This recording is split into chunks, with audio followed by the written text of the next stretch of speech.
Bueno, queridos patitos, ciertamente tenemos que hacer un recordatorio de este libro, Guerra en Ucrania, que tiene todo que ver con el libro que vamos a recomendar hoy, porque en él participa Rubén Villamor. Y Rubén Villamor tiene este libro, El colapso del Imperio Ruso. Las guerras de independencia 1917-1924. Resulta interesante porque nos puede hacer reflexionar a una cosa que es amplia, más amplia, fiable y global, como puede ser el hecho de cuándo empezó y cuándo terminó la Primera Guerra Mundial.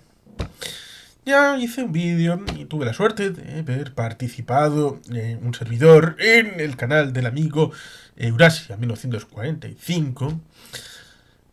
es decir, Rubén Villamor, respecto al inicio y final de la Segunda Guerra Mundial, porque la diferencia del inicio y formal final de la Primera Guerra Mundial se cogen el inicio del escenario europeo y el final del escenario japonés. Aunque a veces se menciona también el final del escenario europeo, pero en el ámbito de la Primera Guerra Mundial nos encontramos con que el inicio formal y el final formal tiene bastante que ver con el escenario del frente occidental. Y por tanto, otros escenarios sí, pasan cosas derivadas del armisticio del 11 de noviembre de 1918, pero hay otras cosas que suceden antes, durante y después. Ese momento en el que Rumanía le declara la guerra el día 10 de noviembre, 24 horas antes, y en otros escenarios donde el 11 de noviembre pasan cosas. Es un libro que sobre todo, como viene en el subtítulo, se centra en esos momentos de 1917-1924, sobre todo derivado de la situación exterior del ámbito del Imperio Ruso. Ese momento de debilidad, cuando resulta interesante porque en economía se han ido estudiando cada vez más capas en la simplificación. El simplismo es un mal endémico que evidentemente al amigo Rubén no le afecta porque él quiere ir profundizando para conocer. Esto sucede en sus libros sobre la guerra sino-japonesa. Primero, en el ámbito de la Segunda Guerra Sino-Japonesa, bueno, hablando del periodo de 1931 al 39, en el primer libro, que son 1000 páginas, y en el segundo, acerca de lo que viene siendo propiamente la Segunda Guerra Mundial en el ámbito japonés, que engarza lo que es la Segunda Guerra Sino-Japonesa del 37 en adelante con la Segunda Guerra Mundial en el ámbito del frente del Pacífico continental. Pero, como digo, en este ámbito nos encontraríamos unas situaciones bastante curiosas, porque en ese año 1912-1914, económicamente Rusia empieza lo que en el ámbito del capitalismo se conoce como take-off, el surgimiento de una progresiva tecnificación, industrialización, capacitación para la generación de un entorno que habría acercado progresivamente y no haber habido esa Primera Guerra Mundial a escenarios tipo Alemania, Reino Unido, Francia, Italia. Pero, evidentemente, los sucedidos no responden a voluntad de los humanos, sino que van surgiendo en base a los ingredientes que se van mezclando y por eso resultaría curioso el hecho de que en la parte del frente occidental tenemos ese espacio que se comprime entre el agosto del año agosto de 1914 va para Tughman, los cañones de agosto, por ejemplo, y el ámbito de los últimos 100 días, la última ofensiva, antes de que más o menos en ese periodo parecido, en agosto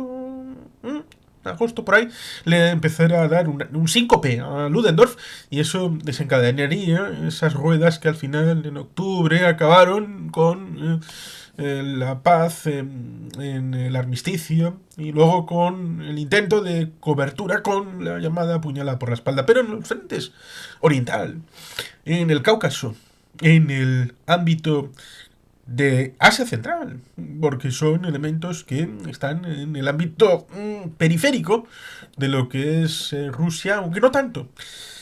Ahí tenemos un asunto que yo resumiría en el ámbito temporal y en el ámbito territorial. En ámbito temporal tenemos esa, creo, la ofensiva Brusilov, es la de 1916. Aquí igual me están apuñalando por haberlo dicho mal, pero esa ofensiva de 1916 es bastante calamitosa, y por tanto ahí empiezan a culminar una serie de transformaciones dentro de Rusia que culminarán en la Revolución de Febrero y el golpe de Estado de octubre en el ámbito de los bolcheviques. Los de Kerensky eran tan apegados a las normas, a hacer una democracia liberal en un país que no tenía mimbres para hacer una democracia liberal, lo mismo que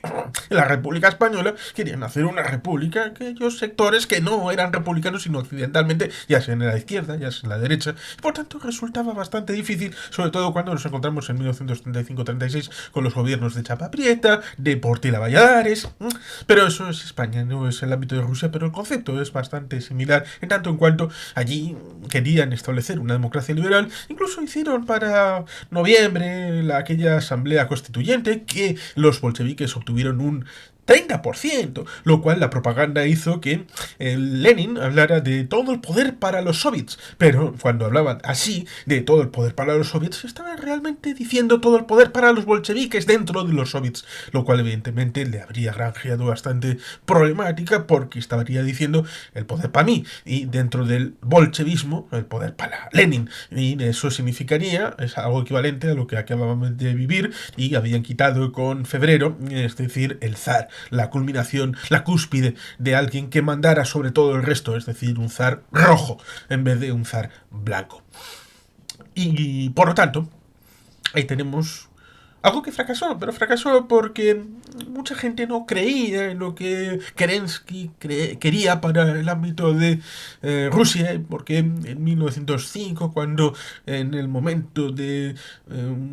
cuello de botella con la derrota con Japón, la batalla de Tsushima y todo aquello, pues tenemos una derivada con el tema de la Duma, pero no se la creyó demasiado y hubo conatos de Dumas que fueron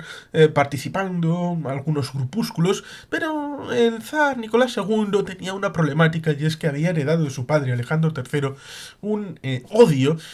por las figuras eurooccidentales en el ámbito de democracia liberal, capitalismo, porque su abuelo, es decir, Alejandro II, había intentado hacer unas democracias estilo oriental, pero tratando de avanzar en derechos y todo esto, mirando un poquito a Occidente, como Pedro Grande había hecho con el ámbito de el balcón al Báltico, San Petersburgo, pero con la puntita, siempre con precauciones. Alejandro II no había tenido tantas precauciones y al final acabó con la muerte, con su hábito del hermano de Vladimir Ilich Ulyanov, que fue moricionado por el régimen, y eso descargó en una reacción en su hijo Alejandro III, y eso hizo que no le diera las herramientas políticas a Nicolás II hasta que fuera mayor de edad, lo cual, como se murió relativamente pronto Alejandro III, por lo tanto, cuando zar Nicolás II llega a ser rey, es decir, zar, es decir, emperador de todas las Rusias, está bastante verde y por lo tanto eso contribuyó a que necesitara asesores como el citado muchas veces Rasputín y todo aquello referido a la cúpula dirigente. Y por eso tenemos ese momento de la historiografía referido a todo lo ruso de lo que sucede antes de febrero del 17, entre febrero del 17 y noviembre del 17, el periodo intergolpe de Estado y la Revolución de Febrero, y luego hasta marzo del 18 tenemos el periodo de la paz de Brest-Litovsk, la bajada de pantalones de Lenin y de Trotsky, y luego tenemos el periodo desde marzo del 18 hasta noviembre con el armisticio en el ámbito occidental, pero que permea al mundo en todo el espacio euroasiático-africano, con ese momento en el que en África los alemanes en ciertos lugares se rinden después del armisticio, y esto en varios canales ya se ha comentado, y luego después tenemos una situación en la que ¿cómo podemos establecer en el ámbito de Europa central y oriental, ya empezando por ahí, Un marco en el que la Primera Guerra Mundial empieza en mediados de 1914 y termina en finales del año 1918. Ya estaba pensando en el 2018 cuando se produjo el centenario y muy pocos lo celebraron. Ciertamente, en 2010 fue cuando dejó de pagar las últimas letras en Alemania de la Primera Guerra Mundial, lo cual ciertamente hace que uno tenga una percepción dilatada en el tiempo, sí, pero con efectos incluso en la actualidad respecto a las consecuencias de la Primera Guerra Mundial, entendiendo que mi profesora María José Zabalza en el colegio nos hablaba de las guerras napoleónicas con mucha pasión, referido a que en el momento en el que estábamos estudiando a finales del siglo XX las consecuencias eran evidentes, sobre todo para ella, por ejemplo, las guerras yugoslavas. Y por lo tanto, el pasado es presente todavía. No sé si esto servirá para el amigo Francisco García Campa, que tuvo a bien hacer la presentación universal en el canal Verum Martis de nuestro libro sobre la guerra en Ucrania, pero teniendo en cuenta ese concepto de que el pasado es presente todavía, todo este elemento cronológico nos da para entender que en el ámbito balcánico, la Primera y Segunda Guerra Balcánica igual son prolegómenos del ámbito de la Guerra Mundial, lo mismo que la Guerra Sino-Japonesa, la Segunda, es el prolegómeno nazi de la Segunda Guerra Mundial, y por lo tanto a veces se puede incorporar o no. Y por el otro lado, nos encontramos con que la guerra mundial no permea en una paz universal como uno puede llegar a pensar de, bueno, se hace el armisticio, aquí paz y después gloria. No, no. Y por eso el libro es bien interesante, cogiendo ese ámbito general respecto a lo que supone ese periodo histórico desde 1917 con la situación ahí cercana al ámbito de la Revolución de Febrero, el golpe de Estado de octubre-noviembre, depende del calendario. Luego se actualizaría para el ámbito ruso y occidental, lo mismo que el ámbito de los pesos y medidas, el ámbito de pesos y medidas imperial, junto con el ámbito decimal del ámbito de los metros y los centímetros y los litros y todo esto, cosa que está vinculado a Napoleón, porque bueno, el Imperio Británico no quiso, porque como estaba íntimamente ligado a la Francia revolucionaria, pues entonces siguieron y eso permeó luego en los Estados Unidos y todo esto, que resultaría largo y prolijo y no es el asunto del vídeo de hoy. En este libro, por lo tanto, en el colapso del Imperio Ruso, nos encontramos tres escenarios. El escenario de la zona europea oriental, el escenario del Cáucaso, el escenario de Centroasia. Evidentemente, va con concatenación respecto a cuál tiene mayor porcentaje de páginas. Evidentemente, el escenario europeo oriental es más propio de lo más cercano a nosotros, con varios países que están mencionados, en donde ya hemos comentado un poquito lo que me sugiere en el ámbito cronológico. Y ahora vamos a ir con el ámbito de lo territorial, porque aquí está bastante mezclado el ámbito cronológico y el ámbito territorial, porque evidentemente es difícil.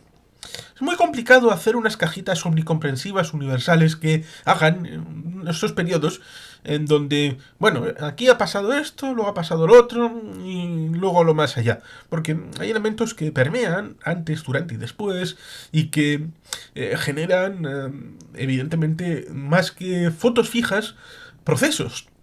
que se van desarrollando a lo largo del tiempo y que tienen incidencia. Por eso es complicado hacer un relato que incluya todos los ingredientes y por eso en buena medida los relatos suelen ser parciales. Suelen establecer en la suma de ciertos ingredientes que pueden ser interesantes. Ahí tenemos el libro de La invención del pasado de Miguel Ángel Murado. A veces es intencional, a veces es simplemente porque no tenemos más ingredientes y por eso resulta interesante cuando uno se acerca a la historia, no solamente quedarse con un relato, sino mirar más de un relato para uno hacerse una composición de lugar y de espacio en los diferentes conflictos con una Macedonia de fuentes literarias. A pesar de que el amigo Xavier Grandío dice que en los ensayos no puedan ser a veces literatura, pero bueno, sean o no sean, los libros deben de asumirse en una panoplia de amplitud y no quedarse con un solo libro. Pero este debe de estar incorporado. Este es importante porque es honesto, es transparente, tiene información en las batallas, los cuerpos de ejército y todas las situaciones que vienen derivadas de la situación temporal y espacial, que es la que voy a referenciar ahora. El primer país que habla es Polonia. ¿Qué le pasa a Polonia? Polonia había desaparecido del mapa de Europa durante muchos años. Había sido repartido por los alemanes, bueno, antes prusianos, y por los rusos. Por tanto, ahí Polonia que reaparece para el mundo con el final de la Primera Guerra Mundial y que tiene ahí en el milagro del Vístula de agosto de 1920 un momento espectacular a la hora de enfrentar la desaparición y salir victorioso porque, como dice el amigo Rubén Villamor en su parte, ¿cómo hubiera sido si el ámbito de Polonia hubiera desaparecido? Que los soviéticos tenían un interés especial en no solamente quedarse en el Vístula después de la batalla que sucedió en agosto, de haber vencido en esa batalla, habrían enlazado con los revolucionarios alemanes que estaban ahí, los rescoldos de la Baviera revolucionaria, de la Hungría revolucionaria de Béla Kun, y por tanto lo que sucedió en 1946 nos lo habríamos encontrado tal vez en 1920-21. Por tanto, se ganó para el mundo europeo 25 años de paz. Bueno, 25 años de espera para que los soviéticos pudieran hacer su revolución universal de la Unión Mundial de Repúblicas Socialistas Soviéticas, o por lo menos durante el espacio-tiempo que les fue posible. Porque, evidentemente, cuando uno mira el emblema, el escudo de la Unión Soviética, ve un globo donde no hay fronteras visibles. Mírelo. Luego tenemos a Ucrania. Tenemos a Ucrania, que es bastante conocida en el momento actual y en buena medida el libro nuestro de la guerra en Ucrania tiene 178 páginas y trata de ser una guía sucinta de tratar la historia, la geopolítica y por qué Ucrania prevalecerá en la guerra que viene derivada de el 24 de febrero del año 2022 y también con tintes a comenzar con el ámbito de los hombrecillos verdes, Crimea, febrero del año 2014, pero esto estamos hablando de aquel momento donde hubo varios episodios importantes para Ucrania, incluso en aquel momento en el que hubo hasta 4 ejércitos entre comillas rusos, que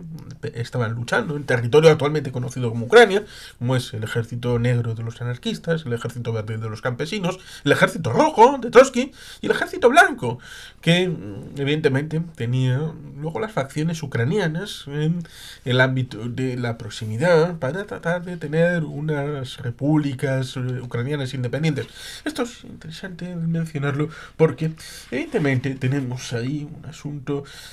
relevante, tanto en cuanto los territorios, los espacios y los tiempos permean y tenemos un momento en el que debemos mirar la historia desde el momento entonces. A posteriori, el capitán Posteriori es bastante conocedor de lo que ha sucedido en la historia y por lo tanto sabemos que el Imperio Rojo, el Ejército Rojo, partió la pana como no hay mañana en el siglo XX, sobre todo después de la Segunda Guerra Mundial, y por lo tanto tenemos ese prejuicio respecto a que el Ejército Rojo era lo más de lo más y que era invencible y que era lo más importante del mundo mundial. Eso sí, gracias el señor Putin ha demostrado que el ejército ruso actualmente no es ni de lejos el segundo ejército más importante del mundo, pero lo ha demostrado después de 2022 y por tanto ahí tenemos que retrotraernos al pasado en el momento en el que, bueno, los países bálticos pudieron ganar en el campo de batalla su libertad, en que el ejército ruso llegó a perder batallas y la contraprestación de servicios antes, durante y después del armisticio referido a ciertos alemanes que estaban por ahí, en la zona del Báltico, los 3 países bálticos, que si los Freikorps después, que si la intervención de los aliados eran en principio la Entente y los imperios centrales, pero inferidos desde el presente, entendemos que son los aliados porque los de la Entente eran los franceses, los británicos, los estadounidenses, los rusos, hasta que salieron en 1917 de la guerra, pero los compromisos estaban ahí, Kerensky los mantuvo, y eso tal vez les costó bastante la relación con el pueblo. Luego, el acuerdo de Brest-Litovsk, pero eso significaba que los aliados es decir, la Entente, desaparecieran del espacio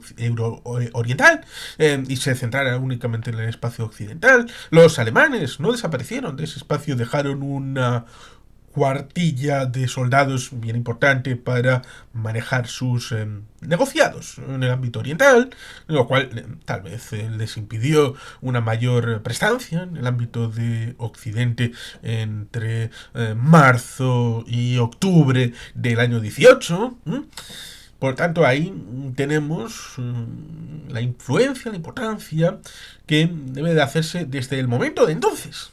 con el prisma de entonces y los ejércitos tal y como estaban entonces, sin prejuicios desde el presente de es que ahora estos ejércitos están chachipiruli y por tanto eso significa que hace 100 años estaban chachipiruli exactamente igual que ahora. Eso no puede funcionar así.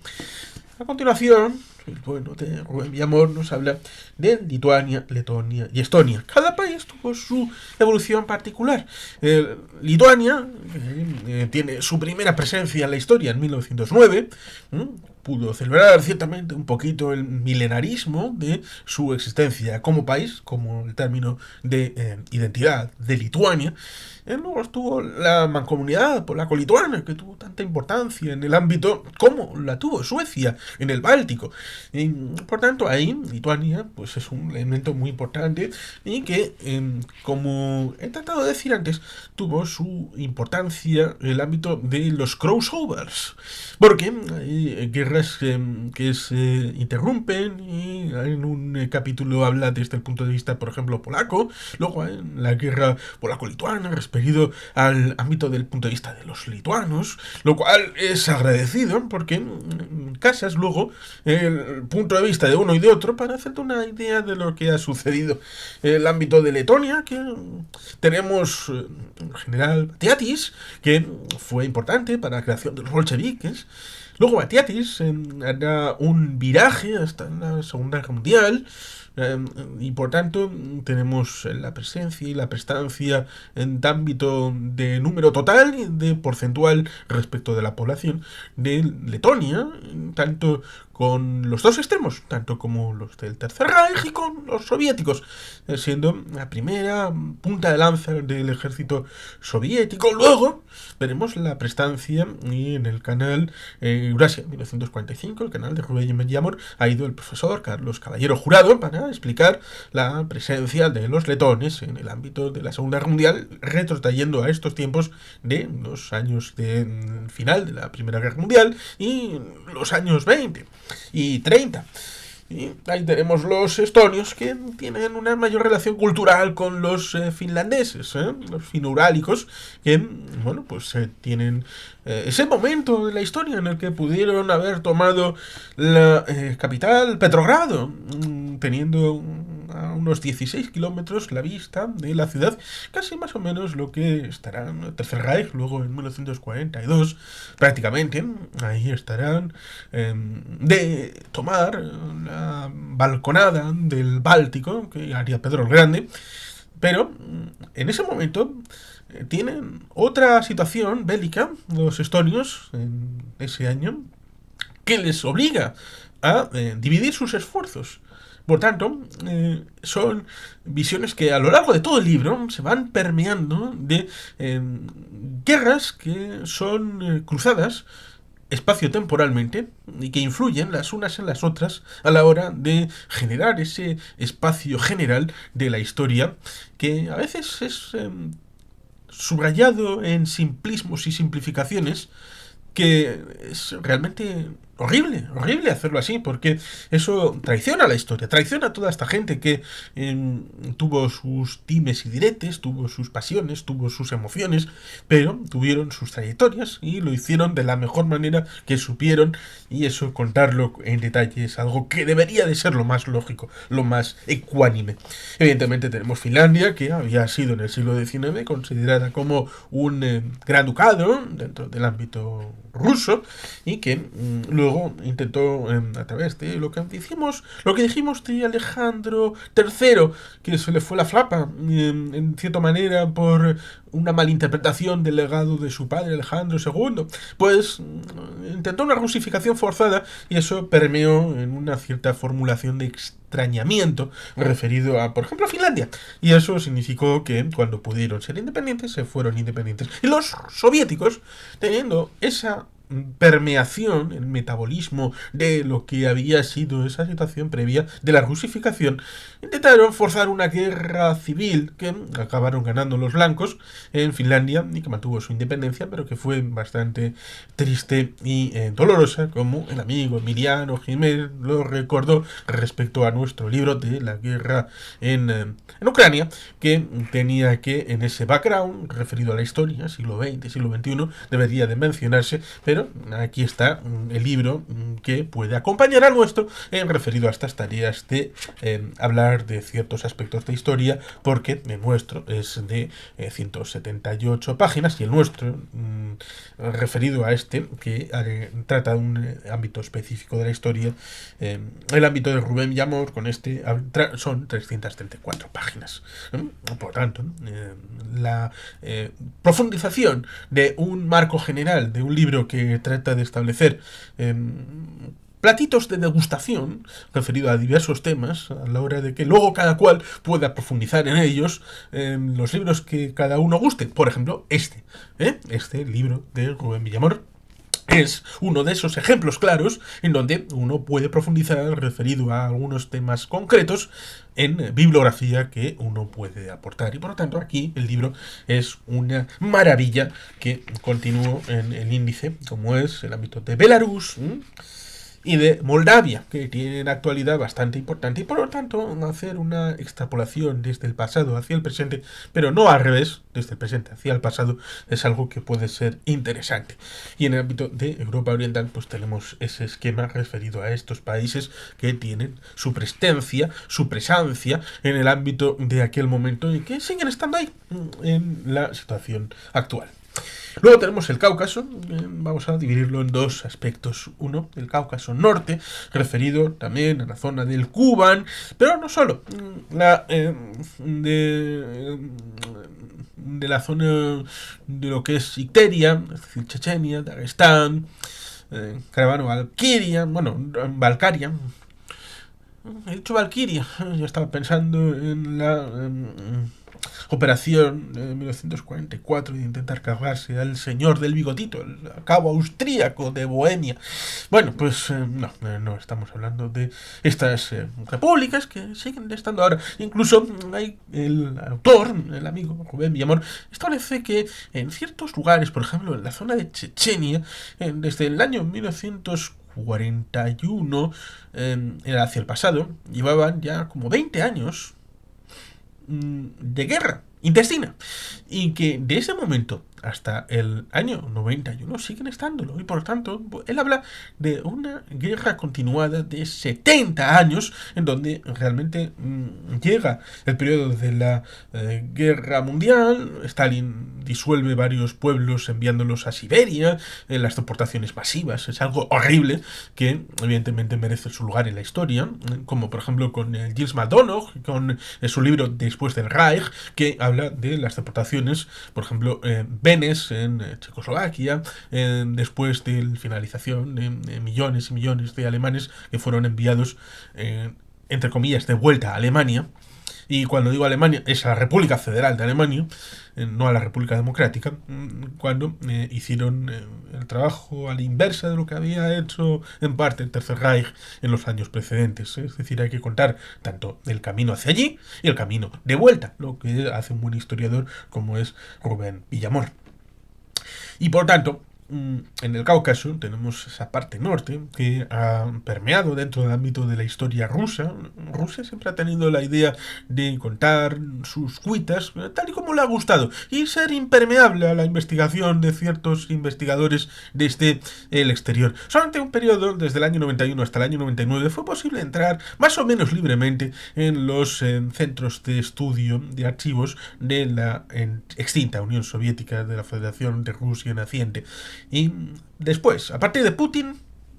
se acabó lo que se daba. Y por tanto, es difícil porque ni siquiera tienen una teoría unificada de la Segunda Guerra Mundial en el frente oriental. Son relatos basados en las memorias de Zhukov y algún que otro general, y por tanto hay un problema gravísimo. No ya internamente, sino también externamente, para los investigadores del mundo. Y luego, además de esto,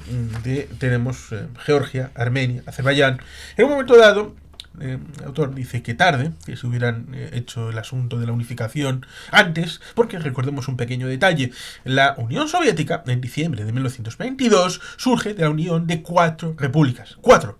no 3. Cuando se acuerden en diciembre del año 91 en la disolución, en los acuerdos del bosque de Bielavesta, nos encontramos a Rusia, a Ucrania y a Belarus. Pero en la fundación nos encontramos a Rusia, a Ucrania, a Belarus y a Transcaucasia. Es la unión temporal de Azerbaiyán, Armenia y Georgia. Resulta curioso porque esto se saltó por alto a la hora de justificar la disolución de la Unión Soviética en el ámbito de los acuerdos del bosque de Bielavesta, que fueron sucintamente aceptados por Mikhail Sergeyevich Gorbachev cuando dimite de la Unión Soviética, que se circunscribía a su despacho en el Kremlin cuando dimitió el 25 de diciembre de 1991, con la arriada al final de la bandera de la Unión Soviética en el Kremlin de Moscú y la izada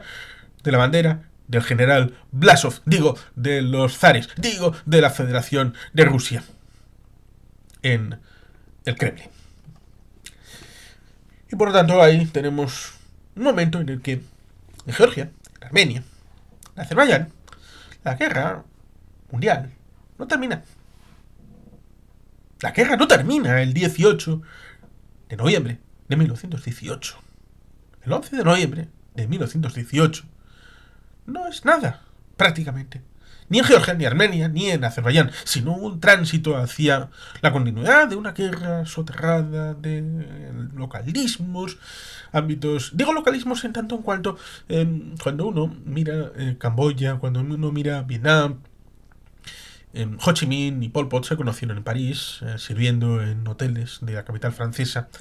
Nos encontramos que Vietnam tuvo endógenamente la idea de luchar por la patria, no por marxismo, no por los ideales comunistas, no. Luchó porque sabía perfectamente que quizá en un tiempo largo, lo que Jotel diría en longue durée, en la concepción de la historia, tenemos que los franceses, los japoneses, los estadounidenses eran agentes de paso. Pero los chinos habían ocupado Vietnam durante 1000 años. Sabían perfectamente quién eran sus enemigos de verdad, de fondo. Y sabían que, bueno, habría que luchar, porque habían luchado con los japoneses, habían luchado con los franceses, habían luchado con los estadounidenses. Pero Ho Chi Minh tenía bien claro que el problema, y se materializó después, que era la invasión de los chinos, que se hizo en 1978-1979, a resultas de cuando los vietnamitas intentaron liberar Camboya, que había muerto por inducción de llevar el marxismo-leninismo a sus últimas consecuencias lógicas. Un tercio de Camboya había sido ejecutada. 2 millones, el genocidio Khmer, el genocidio camboyano. Por tanto, ahí tenemos esta idea de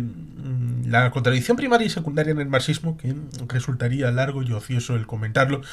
porque ahí tenemos la mezcla en el Cáucaso de pueblos que tienen sus tradiciones de tratar de buscar su identidad y su propia estatalidad en el concepto de allí,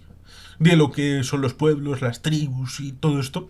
y mezclado con la impregnación de lo que es el Estado-nación occidental llevado por los más culturetas.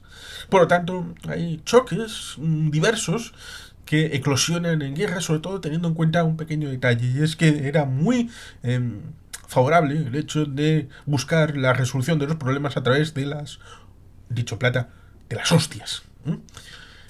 Y no buscar la conceptualización de un tratado, de la fosilización de las fronteras, porque todos estos conceptos son sobre todo muy importantes en Europa Occidental, sobre todo con las paces de Metternich después del Congreso de Viena, de la paz de Bismarck, que hereda después de la derrota del Imperio Austrohúngaro en la configuración de lo que luego será Alemania, y en la Sociedad de Naciones y la Organización de Naciones Unidas, y sobre todo en el espacio europeo, la Unión Europea. Esto, fuera del espacio nuestro, es una quimera, sobre todo en esos tiempos de comienzos del siglo XX. Es algo que debemos de entender y aprender. Que nuestra forma de ver la vida es nuestra. No es universal, aunque pueda aspirarse a ser universalizable. Y por tanto, hay que tener en cuenta las concepciones y los condicionantes del Cáucaso en esos lugares y momentos después de, aparentemente, del final de la Primera Guerra Mundial, respecto a lo que sucedía y las diferentes partes que tratan de influir desde el ámbito externo, y digo externo, de lo que había sido la Primera Guerra Mundial en todos esos espacios temporales, como era antes de 1917, el 17, lo que era el 18, el tema de la influencia de Brest-Litovsk, luego la influencia del Tratado de Versalles y lo que viene después, en el 19, el 20, el 21, las marchas de los británicos y la influencia de los otomanos, de los alemanes, de los rusos, que tiene su importancia en lo que viene siendo el espacio del Cáucaso. Tanto que aún hoy la situación es bastante complicada desde la Primera Guerra ruso-chechena, la Segunda, y luego todas las derivadas de todo esto a través de Georgia en 2008, las guerras entre Armenia y Azerbaiyán, en Nagorno-Karabaj, en Nakhchivan, todo esto tiene todavía hoy su presencia, porque recordemos un pequeño detalle. Estalló una guerra entre Armenia y Azerbaiyán en 1988. ¿Por qué? Porque la Unión Soviética ya no podía hacer mucho para tratar de soliviantar aquello que había sojuzgado durante mucho tiempo. Había puesto la tapa en la olla, pero ya no era tiempo para seguir teniendo el mismo poder sobre aquellos pueblos que querían volver a su ser. Y eso es difícil de soliviantar. Y como último apunte, veremos Centroasia, la Asia Central y el ámbito del Ural. No se menciona Tuva y otros lugares de la zona de Estasia que podían haber sido mencionados, pero no se comentan, porque seguramente si en vez de mencionar lo que se pone se hubiera mencionado absolutamente todo, en vez de tener 334 páginas habría tenido 1200. Y evidentemente seguro que HRM conceptualmente le habría gustado muchísimo, pero no lo habría vendido igual que estas 334 páginas, un libro tan grandote como 1200. Pero se agradece la mención en el ámbito de Europa Oriental, del Cáucaso, y también Europa Oriental en el ámbito extremo, ¿no? Mucho más oriental de Europa, mucho más oriental del Oriente, como es la zona central de Asia, que tiene su importancia con todos los actuales territorios llamados Stan, los Stan Countries, que tienen su relevancia en tanto en cuanto cree Rusia que sigue siendo su patio trasero, pero, y esto es algo que sucede ahora y sucedía entonces, hay otros actores que quieren tener su presencia, y el señor general Enver Pacha tuvo ahí su presencia a través de los soviéticos para tratar de ser un legado de paz, pero se le ocurrió la idea del panturquismo. Bueno, se le ocurrió, ¿no? Él ya lo llevaba trabajado desde niño, desde chiquitito, que diría aquel, pero tuvo la visión de cuando ya estaba allí, bueno, pues esta gente me quiere mucho y por lo tanto sí organizamos una revuelta. Y en algunos lugares de Asia Central, la revuelta, bueno, decimos que la guerra civil rusa termina en 1923-24, en la zona de Asia Central, pero algunas revueltas terminan en 1931 y algunas terminan en 1938. Y por tanto, estamos hablando de que, según la cronología oficial, entre comillas, estaríamos estarían hablando de que comienza prácticamente las postrimerías de la Primera Guerra Mundial y termina en las primerizas horas de la Segunda Guerra Mundial. Por lo tanto, tenemos ese periodo de entreguerras en partes de Asia Central que no son de entreguerras, es de guerra directamente. Y por tanto, tenemos que comprender toda esta zona a la hora de entender que viene derivado del gran juego, del tablero, de los británicos con los rusos, del siglo XIX, de todas aquellas influencias, de esos pueblos en forma de tribus. En parte, el Holodomor tiene permeabilidad con Kazajistán, con una pérdida del 30% de la población de Kazajistán, que es una barbaridad. Y por tanto, tiene su necesidad para comprender la actual deriva geopolítica que influye en China, en Turquía, influye Estados Unidos, la Unión Europea, propia Rusia, intentando controlar toda esa zona, comprender de dónde viene. Y por lo tanto, este momento de 1917-1924 es un momento importantísimo para poder entenderlo. Evidentemente es el menos agraciado, la gente no irá a comprar un monográfico sobre toda esta zona, o por lo menos no creo. Por lo tanto, esta zona que es importante para la Unión Soviética, para el tablero, hemos dicho el juego, el gran juego de los británicos con los rusos, que tenía su parte asiática, sobre todo en esta zona, y en la parte de abajo tenemos el ámbito de Irán, de Afganistán, del Raj británico, con todos estos intereses, pero también permeó en la zona de Mesopotamia, donde metieron ahí un cuerpo expedicionario de las colonias de Indostán, del ámbito del Raj británico, y luego también en el ámbito de Azerbaiyán, unas misiones militares que fueron por allí. Por tanto, esto amerita ser explicado y, evidentemente, para ver el cuadro completo, todas esas vulnerabilidades del final del imperio zarista ruso, pues tienen todas estas realidades bajando en arco desde lo que es el ámbito de Finlandia-Estonia, por toda la zona hasta lo que es Ucrania, luego enlazando con el Kubán, el Cáucaso, y luego yendo desde el ámbito del Caspio, en la República del Transcaspia, y a partir de ahí hasta prácticamente conectar con China. Y por tanto, en toda esa media luna tenemos lo que Rubén Villamor nos quiere comentar en este libro, que por supuesto estoy vivamente recomendando y que he terminado recientemente, y que ciertamente agradezco que lo haya podido tener en mis manos para poder comentarlo sucintamente. Espero no haber sido demasiado largo, pero evidentemente todo lo que he comentado está mucho mejor explicado en el libro, por supuesto, en detalle, de la situación política, de la situación de los ejércitos y en detalle de cuáles eran las unidades y que incorporaban tanto en nacionalidades y en relaciones geopolíticas y geoestratégicas que inferían en la presencia de unos y de otros,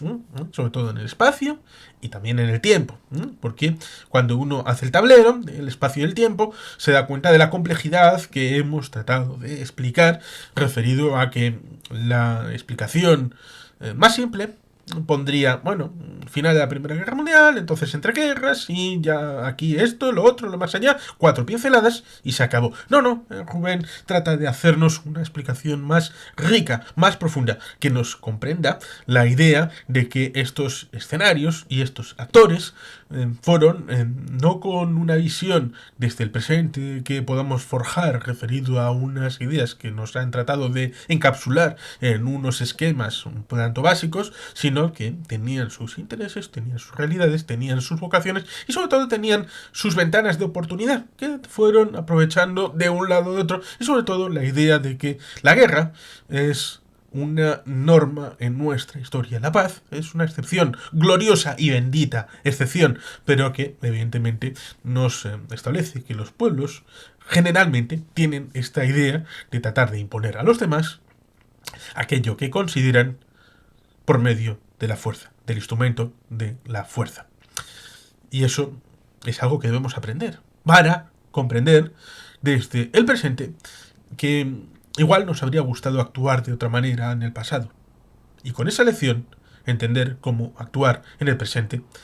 Eso sí, lamentablemente tenemos que coger el adagio histórico si vis pacem para bellum. La mejor arma es la que se queda en el almacén y se oxida y se tiene que reciclar porque no se ha utilizado. Pero la historia no ha sido siempre así. Y por tanto, para ver este espacio de la caída del imperio ruso, para entender lo que inferido luego ha servido para el imperio soviético y luego el imperio de los zares negros, ya sea Putin o el señor Medvedev, como edecán temporal, pues tenemos el libro de Rubén Villamor. Y sin más, queridos patitos, es que ricasco, agur, robat, Betty Gelpien.